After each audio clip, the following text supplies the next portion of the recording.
और इस वक्त आपको लोकसभा स्पीकर को लेकर एक बहुत बड़ी खबर बता देते हैं। लोकसभा स्पीकर को लेकर एनडीए विपक्ष से बात करने वाला है। राजनाथ सिंह, किरेन रिजिजू विपक्ष से बात करेंगे। ये बहुत बड़ी खबर इस वक्त आपको बता दें। लोकसभा स्पीकर का चुनाव होना है और इसी से जुड़ी हुई ये बहुत बड़ी खबर सामने आ रही है। लोकसभा स्पीकर को लेकर एनडीए विपक्ष से बात करने वाला है। राजनाथ सिंह, किरेन रिजिजू विपक्ष से बात करेंगे, ये बड़ी जानकारी मिल रही है। अमिताभ सिन्हा वरिष्ठ सहयोगी मेरे फोन लाइन पर जुड़ चुके हैं। अमिताभ जी, ये खबर मिल रही है कि विपक्ष से भी बातचीत की जाएगी, क्या मायने हैं इसके, क्या खबर? और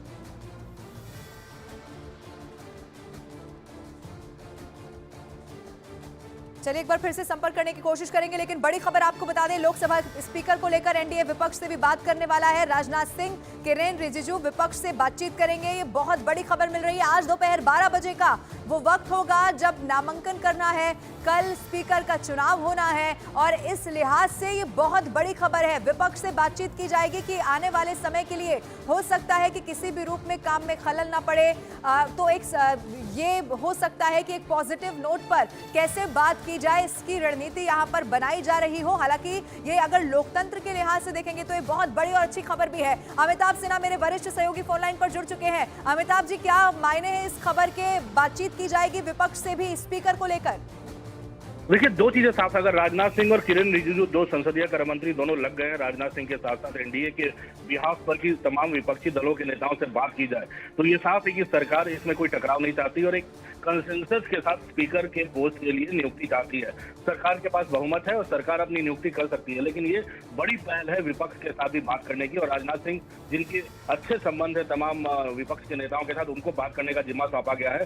तो मुझे लगता है कि चुनाव के बिना एक कंसेंसस बनाकर और सहमति बनाकर ये एक अच्छी पहल है मोदी सरकार की और एनडीए की तरफ से। ये अच्छी पहल है। राजनाथ और किरेन रिजिजू बात करेंगे और मोदी सरकार ने पहले भी कंटिन्यूटी दिखाई है कि तमाम लोगों को जो मंत्री थे पिछले 2 सरकारों में उनको मंत्री बनाया, तो इस कंटिन्यूटी की झलक आगे नजर आ रही है। लेकिन उसके लिए कंसेंसस बनाना जरूरी है। सरकार आराम से किसी को भी बना सकती है बहुमत के कारण, लेकिन सरकार कंसेंसस करना चाहती है। तो ये दिखना है कि कोलिशन में और विपक्ष मजबूत हो रहा है, तो सबको सर्वसम्मति से बनाना ही बेहतर होगा। ये सरकार की राय है। अमिताभ जी, क्या ये जो राय ली जा रही है, बातचीत की जा रही है, वो इसीलिए भी हो सकता है क्योंकि प्रोटेम स्पीकर को लेकर हमने देखा बहुत विवाद हुआ, तो क्या आने वाले समय में ऐसी कोई टकराव की स्थिति ना बनने पाए, जो कार्रवाई है होगी संसद की वो सुचारू रूप से चल पाए? ये क्या एक बड़ा विजन इसके पीछे हो सकता है?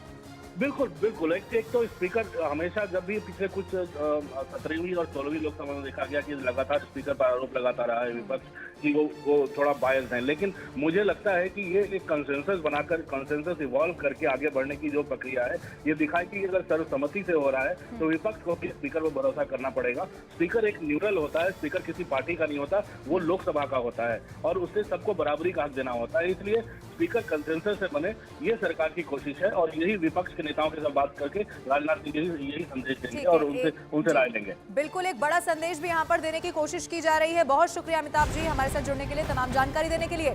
आगे बढ़ते हुए एक और बहुत बड़ी खबर जो मिल रही है वो भी आपको बता देते हैं। इस वक्त की एक ब्रेकिंग न्यूज आप जान लीजिए। लोकसभा स्पीकर को लेकर ही ये बहुत बड़ी खबर इस वक्त मिल रही है। एक तरफ आप देखिए, आप बताया जा रहा है कि एनडीए से ओम बिरला स्पीकर उम्मीदवार हो सकते हैं, दोबारा स्पीकर बनाया जाएगा ओम बिरला को। ये सूत्रों के हवाले से इस वक्त की बहुत बड़ी खबर मिल रही है। लोकसभा स्पीकर को लेकर बड़ी खबर मिल रही है एनडीए से।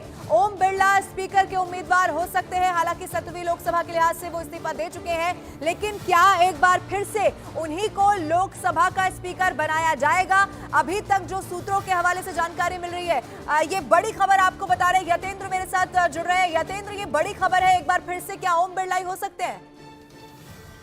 देखिए, बिल्कुल सूत्रों का दावा है कि ओम बिरला के नाम पर बीजेपी आलाकमान ने प्रधानमंत्री मोदी ने अपनी सहमति प्रदान कर दी और आज ऑफिशियली जब सदन शुरू होगा तो प्रधानमंत्री सदन में उनके नाम का प्रस्ताव स्पीकर के कैंडिडेट के तौर पर कर सकते हैं और उसके बाद वो अपना नॉमिनेशन, ओम बिरला अपना नॉमिनेशन भरेंगे, क्योंकि आज 12 बजे तक का समय नॉमिनेशन भरने का और कल इलेक्शन है।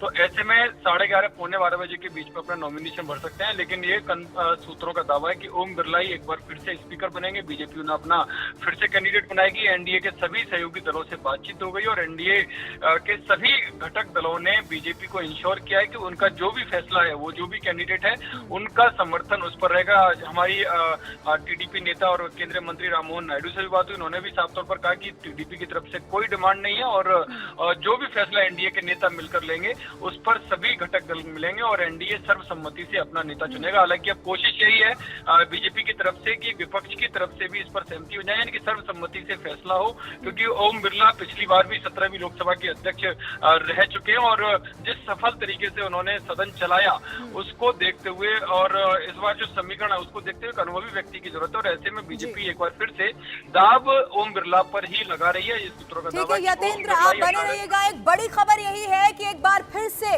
ओम बिरला के नाम पर ही मुहर लगती हुई दिख रही है। सूत्रों के हवाले से बहुत बड़ी खबर लोकसभा स्पीकर से जुड़ी हुई, क्योंकि आज ही 12 बजे तक नॉमिनेशन होना है। एनडीए से ओम बिरला स्पीकर उम्मीदवार होने वाले हैं, ये सूत्र बता रहे हैं। दोबारा स्पीकर बनाए जाएंगे ओम बिरला और जिस तरह से सफल उनका कार्यकाल रहा यही माना जा रहा है फिर से ओम बिरला हो सकते हैं। यतेंद्र, खबर यह भी है कि बातचीत जो है वो विपक्ष से भी एनडीए की कोशिश रहेगी कि एक सामंजस्य बनाया जाए। तो क्या लोकसभा स्पीकर के लिए फिर से ओम बिरला का नाम आसान होगा विपक्ष को भी इस पर एक मत में लाना?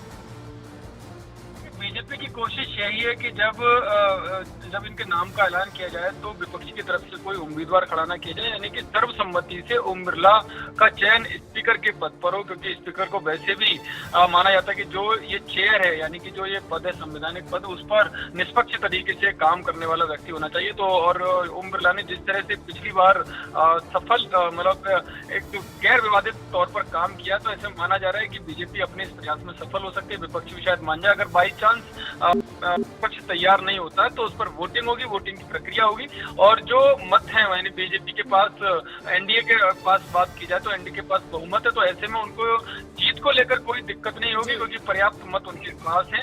तो लेकिन फिर भी इसके बावजूद भी कोशिश ये रहेगी कि सर्वसम्मति से चुनाव हो। अब तस्वीर क्या होगी, आगे विपक्ष का क्या रवैया रहता है, ये भी अब कुछ समय के बाद पता चल जाएगा। ठीक है यतेंद्र, आप नजर बना के रखिएगा। ये बहुत बड़ी खबर है, एनडीए से ओम बिरला एक बार फिर से हो सकते हैं स्पीकर। ये बड़ी खबर पर नजर रहेगी। आपको ये भी बता देते हैं आगे बढ़ते हुए एक ब्रेकिंग न्यूज है। आपातकाल पर प्रधानमंत्री नरेंद्र मोदी ने ट्वीट किया है और कांग्रेस पर जबरदस्त हमला बोल दिया है।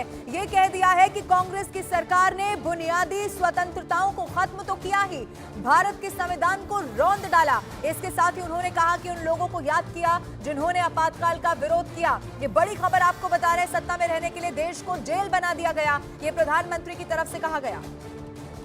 अब सोशल मीडिया एक्स पर पीएम मोदी ने क्या लिखा है वो भी आपको बता